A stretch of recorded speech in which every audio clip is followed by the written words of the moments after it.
Here at Reagan's Rides, we like sporty vehicles, whether they're trucks or cars. In the same way, most car makers also have a sport line in their models. BMW has the M Division, Hyundai has the N line, Toyota has the GR series, and Honda has the R and the RS.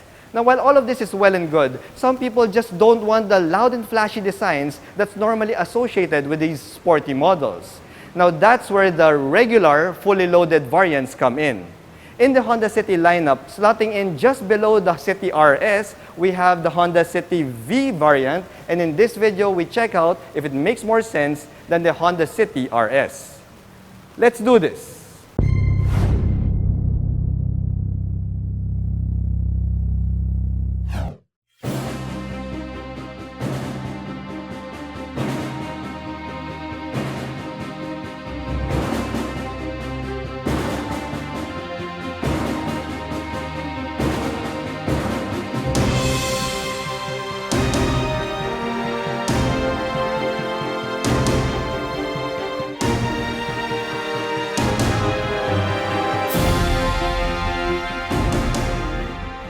Hello guys, I'm Reagan and welcome back to another car review. If you're new to my channel, I hope you hit that subscribe button and become part of the Reagan Strides Army. If you're my subscriber already, thank you so much for your support by watching this video. I also hope that you give it a like. Also, special thanks to Honda Car Show for giving us this awesome opportunity to feature the Honda City V variant. Here's a word from Honda Car Show. Hello everyone. On behalf of AC Motors and Honda Cars Makati Inc., I am Ace Karamihan, your sales manager from Honda Car Show. We would like to invite you to visit our dealerships and test drive our all-new Honda City. Thank you. Good morning, everyone. I'm Christina Uy, one of the senior sales executive from Honda Car Show. And I'm Ice Kaliwag, one of the senior sales executive also here at Honda Car Show. For more inquiries, you may contact us below. The Honda City V variant counts as the top-of-the-line Honda City that doesn't come with the RS trim sporty bits. It's for pragmatic people who prefer to have a low-key yet efficient city commuter. Now, since the V trim loses out on all of these sporty bits found in the RS trim, it can also be bought for a much lower price point. The Honda City V variant retails for 978,000 Philippine pesos, which is a full 80,000 pesos cheaper than the RS trim. Now let's see what sort of bits and goodies you lose for that kind of savings. Now the Honda City V variant may not be as sporty as the RS trim, but it is not ugly in any way. It still has the same design theme as the Honda City RS, except in a more pedestrian format. Now the biggest difference here are the headlights. While the RS trim gets a full LED headlight system, this Honda City V variant has to make do with halogen units. We also don't get any fog lights here, and instead we have some fake vents in the area where the fog lights should be. Now the Honda City V also gets this chrome front grille here, which ties it closer to the larger Honda Accord. This chrome garnish also makes the front snout look larger than it is, and well, some people may like it, but nah, not for me. You guys know how I feel about chrome bits, yeah? The Honda City V variant takes on a more executive approach when it comes to its side profile. The side mirrors are finished in body paint or color keyed and not painted in black like the RS trim. The door handles also come in chrome, which is the only Honda City in the local lineup that comes with chrome door handles. Now, once again, guys, you know how I feel about chrome bits. Not a fan. Anyway, for your wheels and tires, you've got 16-inch wheels here that are wrapped in 185/55 R16 tires. Now these wheels are the same size as the Honda City RS and almost the same design, except you lose out on the diamond cut finish and also some of the black bits. For your mechanicals, we get the same setup with the Honda City RS. This V variant also gets a ventilated disc brake system up front and a rear drum brake at the back. For your suspension, we have a MacPherson setup in the front and a rear torsion beam at the back end. Now for your ground clearance, guys, well, it stands at 134 millimeters, which is pretty much adequate for a subcompact sedan. Now the rear end of the Honda City V variant is pretty vanilla because you lose out on some of the sporty bits that can be found in the Honda City RS. However, we do get these gorgeous LED taillights here, and I must say, guys, that these are pretty sweet. Now, when you pop open the trunk of this Honda City V variant, you'll see that you have access to one of the largest, if not the largest, trunk space in the subcompact sedan category. we get 506 liters of cargo capacity here, which means that you can bring a lot of stuff with you all the time. How much stuff? Let's try out with my luggage test. I have with me my medium-sized luggage, and as you can see, you can easily fit a medium-sized luggage here, a second one, and a 0.5. So that's a 2.5 medium-sized luggage that can fit inside the trunk space of the Honda City V variant. That is actually pretty phenomenal. Now, another good bit of news here, guys, is the Honda City V variant also comes with a donut spare tire. So that is some really sweet news, especially for people who are always on the go. The Honda City V variant may not be as sporty as the RS trim, but under the hood, we get the same engine. This is a 1.5-liter 4-cylinder VTEC engine that churns out 119 horses and 145 Newton meters of torque. Now, this motor is also a double overhead camshaft now versus the single overhead camshaft that can be found in the previous generation.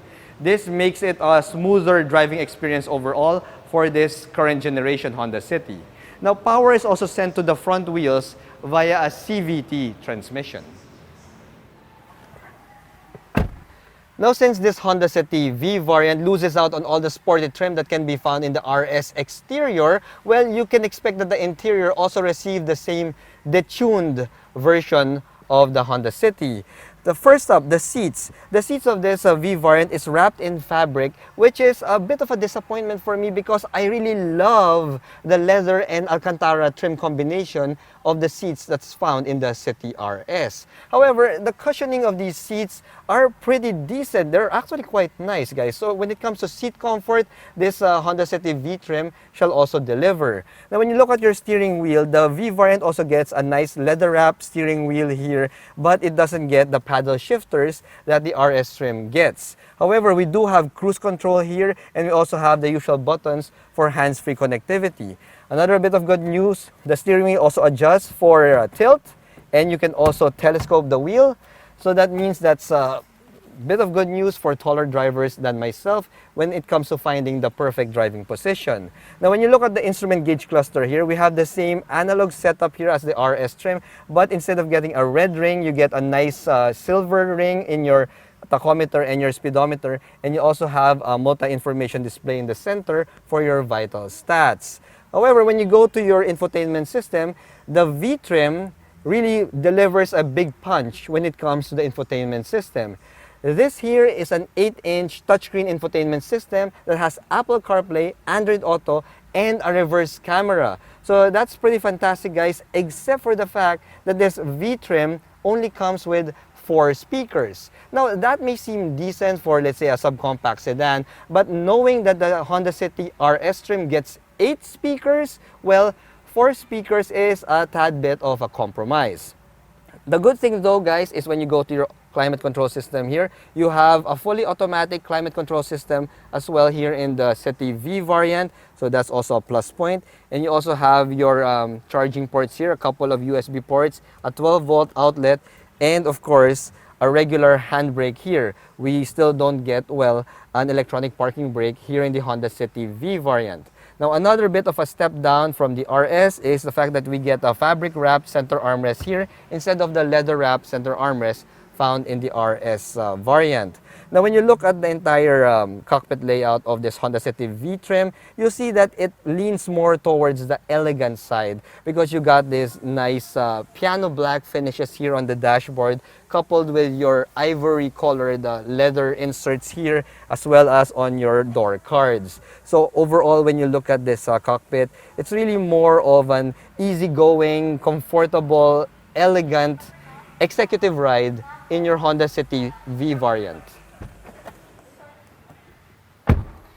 The backseat of the Honda City V trim loses out on some bits and goodies and some toys here in the backseat versus, well, the Honda City RS. We don't get a center armrest here, which means that we also don't get a couple of cup holders. We also don't get a charging port, but rather we only have a small empty cubby here. Now, the good thing there is we do get a couple of rear AC vents, which are pretty much, well, non-negotiable, especially since we live in a tropical country. Now, despite losing these toys though, well, the Honda City V variant still gets dual airbags, and we also have side airbags. But if you want to have curtain airbags, you have to go up to the City RS trim.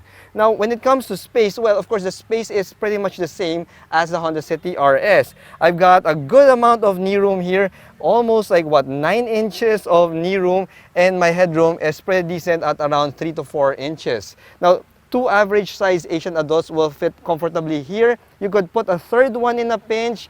It's going to work, guys, but, well, it's not really the most ideal position. Now, let's take this Honda City V variant out for a quick drive to see how it behaves on the road. Okay guys, so we're now behind the wheel of the Honda City V variant, and since this Honda City V variant looks like a regular run-of-the-mill Honda City, the drive actually makes perfect sense. You see, when I drove the Honda City RS, I was expecting a little bit more performance out of that vehicle, but it wasn't there. You see, it's also equipped with a CVT transmission, and maybe because it had such a nice sporty interior and a nice sporty trim outside, that I was kind of expecting a little bit too much from the Honda City RS, but, well, it kind of left me short. However, since this Honda City V variant doesn't get the sporty trim found here in the interior or in the exterior, well, this feels very much like a regular run-of-the-mill city commuter. And to be perfectly honest, guys, this makes complete sense. The steering feel has a nice hefty weight to it, and the response is also quite sharp. And that's one of the best things about this Honda City, whether it's the V or the RS variant. Honda really knows how to tune their steering system. Another bit of good news is the brakes are pretty decent enough despite being just a disc and drum brake combo. Overall, guys, when you look at this Honda City V variant, it is essentially one of the easiest subcompact sedans that you can drive in the category.